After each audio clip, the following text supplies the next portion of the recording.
বিয়ের ব্যবধান মাত্র 25 দিন। 6 বছর আগে মোনাজাতে এই মেয়েটা এই ছেলেটাকে চেয়েছিল যেন তাকে বিয়ে করতে পারে। আল্লাহ তাআলা তার মোনাজাত কবুল করেছিল।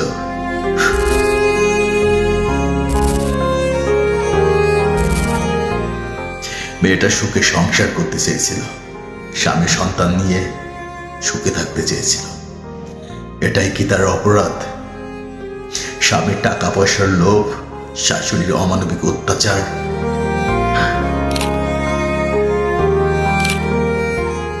যে হাত ধরে এই মেয়েটি বেহেশতে যেতে চেয়েছিল, সেই হাতই শেষমেশ চেপে ধরল মেয়েটির গলা।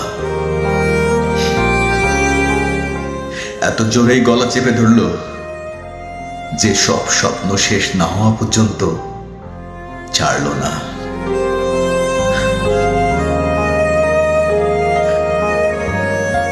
একজন মানুষের চরিত্র হলো আদর্শ, সততা, দায়িত্ববোধ। তাই একজন মানুষকে জীবন সঙ্গী করার আগে 100 বার ভাবুন। আপনি ভালোবেসে যে মানুষটির হাত আজ ধরছেন, সেই মানুষটির হাত যেন আবার কখনো আপনার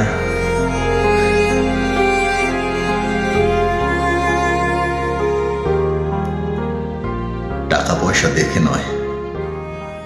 একজন ভালো মানুষই পারে একটা নারীর সম্মান ও ভালোবাসা দিতে।